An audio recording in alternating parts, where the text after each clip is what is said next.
तो ये तमाम तस्वीरें तो थी ही, लेकिन बिहार विधानसभा चुनाव में कांग्रेस और आरजेडी का गठबंधन एक तरह से तय लग रहा है। तस्वीर तो यही कहती है। आपको बता दें कि इन दोनों राहुल गांधी और तेजस्वी की दोस्ती भी लोगों का ध्यान खींच रही है।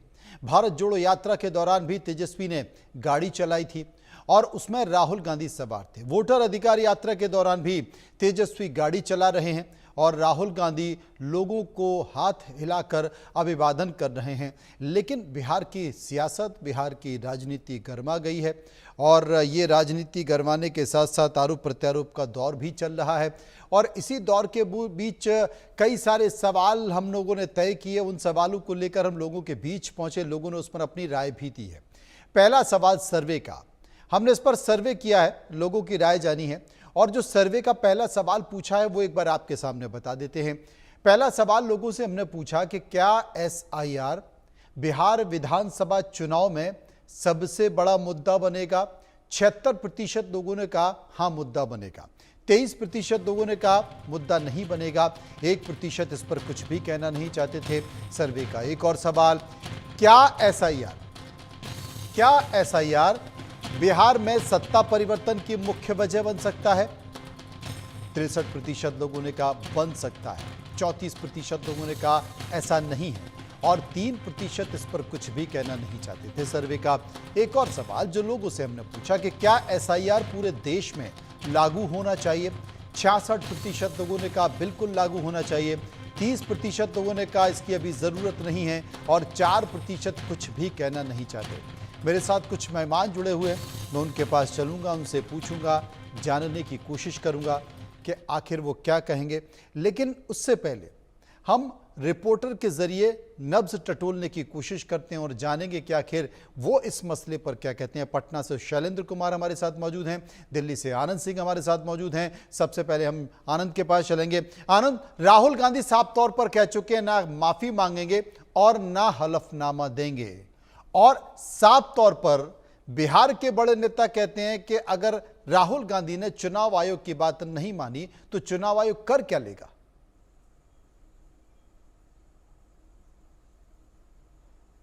जी मनोज, देखिए जिस तरीके से राहुल गांधी ने साफ किया है, लगातार 2 दिन से उनकी बिहार में वोटर अधिकार यात्रा चल रही है, जहां सासाराम से उन्होंने इस अधिकार यात्रा को शुरू किया था और फिर आज ये यात्रा औरंगाबाद होते हुए गया पहुंच गया है। तो ऐसे में राहुल गांधी करीब 3-4 जनसभाओं को उन्होंने संबोधित कर दिया है। इसके बीच में कल चूंकि जब वो सभा को संबोधित कर रहे थे तो उसी वक्त चुनाव आयोग की भी प्रेस कॉन्फ्रेंस हुई थी और उसमें चुनाव आयोग ने उनको कहा था कि अगर वो 7 दिन के भीतर अगर अपना हलफनामा दायर नहीं करते हैं तो उन्हें देश से माफी मांगनी होगी। मगर वहीं आज राहुल गांधी फिर से पलटवार करते हैं चुनाव आयोग के ऊपर और सीधे तौर पर बोलते हैं कि आखिर किस तरीके से चुनाव आयोग जो उनकी प्रेस कॉन्फ्रेंस के वक्त में उनको हलफनामा फाइल करने की बात करता है, मगर वहीं अनुराग ठाकुर जो बीजेपी के नेता हैं उनको भी यही उन्होंने आरोप लगाया था कि किस तरीके से फर्जी वोटर हैं। आखिर देश के काफी लोकसभा सीट का उन्होंने जिक्र किया था अनुराग ठाकुर ने अपनी प्रेस कॉन्फ्रेंस में, खासतौर पे रायबरेली, अमेठी, वायनाड, डायमंड हार्बर, ऐसे तमाम 5-6 सीट्स का नाम उन्होंने लिया था, जिसपे उन्होंने कहा था कि यहाँ पर फर्जी वोटर्स जाकर उन्होंने वोट किए थे पिछले साल के लोकसभा चुनाव में। तो राहुल गांधी का सीधा सवाल चुनाव आयोग से यही था कि आखिर जो चुनाव आयोग है उसका डबल स्टैंडर्ड क्यों है।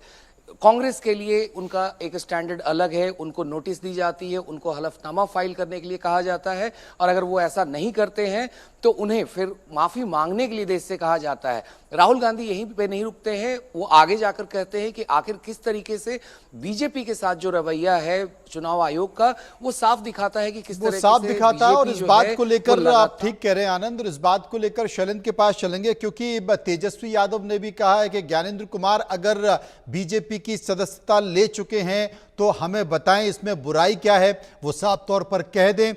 इस बात का जिक्र चुनाव आयोग पर गंभीर आरोप लगाए जा रहे हैं इस रैली में। इसके साथ साथ तो 2 बातें तो कहा कि अनुराग ठाकुर से हलफनामा नहीं मांगा गया है, राहुल गांधी से हलफनामा मांगा गया है। अखिलेश यादव ने अपने सोशल मीडिया में भी इस बात का जिक्र किया है।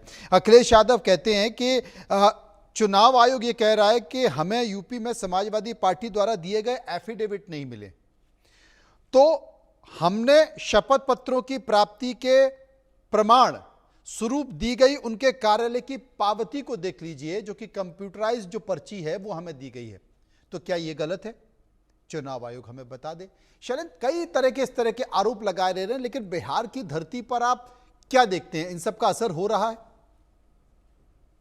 देखिए, साफ तौर पर है जो यात्रा ही है ये इसीलिए है कि इसमें जो है अपने को एक मुद्दा बनाया। जैसे आपने सवाल पूछा क्या मुद्दा बन सकता है, तो बिल्कुल बन सकता है। और इसी को बनाने के लिए राहुल गांधी आए हैं, तेजस्वी यादव आए, उसमें शामिल हुए हैं, और कई वाम दल शामिल हुए, वीआईपी पार्टी, यानी जितना भी जो महागठबंधन है वो इसीलिए आया है और इसीलिए मैदान में है, इसीलिए यात्रा कर रहा है, ताकि ये एक मुद्दा बन सके। और एक एक लूप होल्स जहां जहां भी उनको दिखता है कि मुद्दे में इसको शामिल किया जा सकता है, तो वो चीजें इसमें शामिल की जा रही है। विशेष बात यह है, आपने जमीन की बात की है, जमीनी स्तर की बात की, तो साफ तौर पे है कि इससे आम लोगों का कुछ लेना देना नहीं। मैं पहले भी कह चुका हूं, अब भी कह रहा हूं, क्योंकि लोगों के बीच में यही है कि हमारा जो वोट है वो ठीक हो जाए, हमारे पास ये समय है, हम इसको ठीक करवा लें। और राजनीतिक तौर पे चाहे कांग्रेस हो, चाहे आरजेडी हो, चाहे वाम दल हो, सब इसी उसमें लगे हुए हैं। उनके जो स्थानीय कार्यकर्ता हैं, उनके विधायक हैं,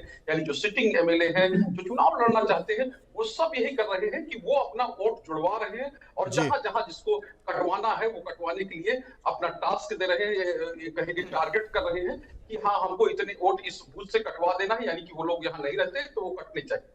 ये चीजें अंदर खाने में हो रही है। लेकिन जाहिर सी बात है, जब बिहार में कोई मुद्दा नहीं रह गया है, यानी बिहार में बिहार सरकार ने, तेजस्वी यादव ने जो मुद्दा उठाया, कांग्रेस ने जो मुद्दा उठाया, या जो ये लोग चाहते थे कि हम इसको चुनाव में लेके जाएंगे, इस शर्त पे चुनाव लड़ेंगे, ये कहे कि इस मुद्दे पर चुनाव लड़ेंगे, उन सब मुद्दों को खत्म कर दिया है। अब मुद्दा सारे मुद्दों को खत्म करके ये एक बड़ा मुद्दा हो गया। शुक्रिया हम करेंगे अपने सहयोगी का, शुक्रिया करेंगे शैलेंद्र का, जो विस्तार से इस पूरे मामले पर हमें जानकारी दे रहे थे।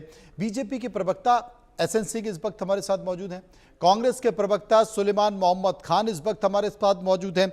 सबसे पहले सुलेमान मोहम्मद खान साहब के पास चलेंगे और उनसे ये जानने की कोशिश करेंगे। सुलेमान साहब, नाम लिए बिना इलेक्शन कमीशन ने तो साफ तौर पर कह दिया है कि या तो माफ़ी मांग लें या एफिडेविट दे दें, और अगर ये दोनों नहीं हुआ तो हो सकता है कि इलेक्शन कमीशन कोई बड़ा फैसला ले ले। दोनों नहीं होगा। राहुल गांधी जी साफ कर चुके हैं, ना तो माफी मांगेंगे और ना ही हलफनामा देंगे, और दोनों की वजह साफ है। देखिए, माफी इसलिए नहीं मांगेंगे क्योंकि कोई गलत बात नहीं कही, सारी बात तथ्यों के साथ कही। और यूं भी नहीं मांगेंगे कि वो राहुल गांधी है, सरवर्कर नहीं, जिसे बीजेपी के लोग मानते हैं। तो माफी नहीं मांगेंगे। माफी मांगने वाली बात राहुल गांधी के खून में है ही। और जहां तक हलफनामे की बात है, हलफनामे देने का सवाल ही नहीं उठता। राहुल गांधी ने प्रेस कॉन्फ्रेंस करके पूरे भारत देश के सामने, पूरी दुनिया के सामने सारे फैक्ट्स रखे। ये तो इलेक्शन कमीशन का ओनस है कि उसको एक्सप्लेन करना है, हर फैक्ट बाय फैक्ट जो राहुल गांधी ने सारी धांधली करी गई है वो बताइए। वो तो इलेक्शन कमीशन को साफ करना है। तो ये राहुल गांधी क्यों देंगे एफिडेविट? और अगर अनुराग ठाकुर राहुल गांधी जी के 2 दिन बाद प्रेस कॉन्फ्रेंस करते हैं और पूरी लोकसभा उनकी रायबरेली जिससे वो जीते हैं उसका पूरा एनालिसिस करके कहते हैं 400 वोट इस घर पे थे, 500 वोट इस घर पे थे, वो उन्हें कहां से मिला डेटा? उन्हें मिल गई क्या machine readable digital copy? Rahul Gandhi ji को तो एक विधानसभा में सारा एनालिसिस करने में 6 महीने लगे। अनुराग ठाकुर जी ने तो कहा यहाँ भी फेक वोटर्स है, उन्होंने भी इल्जाम लगाया इलेक्शन कमीशन पे। अनुराग ठाकुर जी से क्यों नहीं मांगा जाता हलफनामा, जो इल्जाम? ये बड़ा सवाल है, दोहरा मापदंड क्यों? एसएन सिंह मेरे साथ मौजूद हैं, जिस बात का जिक्र सुलेमान कर रहे हैं, ये दोहरा मापदंड क्यों एसएन सिंह साहब? देखिए मनोज जी, देखिए अभी हमारे मित्र कह रहे थे राहुल गांधी जी माफी नहीं मांगेंगे, तो राहुल गांधी जी का मैटर है कि वो माफी मांगेंगे कि नहीं मांगेंगे। लेकिन मनोज जी के चैनल पर, जिम्मेदार चैनल पर 10 बार दिखाया गया कि कान पकड़ के, नाक रगड़ के और संवैधानिक संस्थाओं के सामने राहुल गांधी जी माफी मांग चुके। एक बात। दूसरी बात मैं कह रहा हूं कि भाई कोई सच जो है वो पूरब में सही रहेगा, पश्चिम में गलत हो जाएगा, उत्तर में सही रहेगा, दक्षिण में सही रहेगा। जब कांग्रेस की सरकार रहेगी तो सच वो सत्य रहेगा और दूसरे की सरकारों में गलत हो जाएगा। राहुल गांधी जी का हर समय का आप बयान देखेंगे, ईडी गलत है, सीबीआई गलत है, भारत में लोकतंत्र ही नहीं, संवैधानिक संस्थाओं का दुरुपयोग हो रहा है। अरे सारी संवैधानिक संस्थाएं आपके समय में था और भारत ही लोकतंत्र की जननी है साहब। जब ये दिखाया गया, सीए ले आ गया, तो राहुल गांधी जी ने कहा इससे नागरिकता चली जाएगी। पूछिए सुलेमान खान बैठे हैं यहाँ पे कि खान साहब की नागरिकता गई या किसी गई नहीं गई। 370 जैसी धारा जब समाप्त की जा रही थी उन्होंने कहा कि यह संवैधानिक अधिकार जम्मू कश्मीर और लद्दाख के लोगों का छीना जा रहा है। सॉरी, किसका छीना गया? जब 3 तलाक पे कानून ले आया गया तो इन्होंने कहा ये तो संवैधानिकता के विरुद्ध कानून ले आया गया। एहसन सिंह साहब, अखिलेश यादव कह रहे हैं कि हमने तो एफिडेविट दिया है और चुनाव आयोग की पावती भी हमारे पास मौजूद है, डिजिटल कॉपी हमारे पास मौजूद है। अब हम कहते हैं कि चुनाव आयोग हलफनामा दे कि हमें जो डिजिटल रसीद दी गई है वो सही है या गलत है। देखिए मनोज जी, दोनों चीजें कहूंगा। मैं कहूंगा कि ये एक वैधानिक प्रक्रिया है जो हमेशा चलता रहता है। भाई 5वीं बार तो बिहार में होने जा रहा है, देश में बहुत सारे राज्यों में हुआ है। बहुत सारे लोग दूसरे राज्य में चले जाते हैं, जिनका नाम कट जाता है, जो दूसरे राज्य से आ जाते हैं उनका नाम जुड़ जाता है, जिनकी मृत्यु हो जाती है उनका नाम कट जाता है। मैं समझ गया, बात बड़ी हो गई है, बहुत मैं समझ गया, बात बहुत बड़ी हो गई। शुक्रिया करूंगा समय का अभाव दोनों मेरे मेहमानों का जो मेरे साथ चर्चा कर रहे थे और राजनीतिक प्रतिक्रिया दे रहे थे। लेकिन इन सब के बीच एक और सर्वे का सवाल हमने पूछा कि चुनाव आयोग ने कहा है राहुल गांधी या तो हलफनामा दें या फिर माफी मांग लें। आपकी राय क्या है? राहुल गांधी को हलफनामा देना चाहिए 23% लोगों ने कहा, 45% लोगों ने कहा कि राहुल गांधी को माफी मांग लेनी चाहिए और 32% लोग कह रहे थे कि अपने आरोपों पर राहुल गांधी को अडिग रहना चाहिए, डटा रहना चाहिए। एक और सर्वे का सवाल, क्या एसआईआर आम जनता के हित में उठाया गया कदम है? 54% लोग, 54% लोगों ने कहा कि बिल्कुल, 33% लोगों ने कहा कि नहीं ऐसा नहीं है और 13% लोग इससे पर कुछ भी कहना नहीं चाहते थे। तो ये तमाम लोगों की राय जो हमने आपको दिखाई, क्योंकि एसआईआर के मुद्दे पर सड़क से संसद तक बवाल हो रहा है। चुनाव आयोग पर वोट चोरी के आरोप लगाए जा रहे हैं। कल चुनाव आयोग ने प्रेस कॉन्फ्रेंस की और प्रेस कॉन्फ्रेंस करने के जरिए तमाम तथ्यों का जवाब देने की कोशिश की, लेकिन विपक्ष ने साफ तौर पर यह खारिज किया कि चुनाव आयोग बीजेपी की भाषा बोल रहा है। इन सब के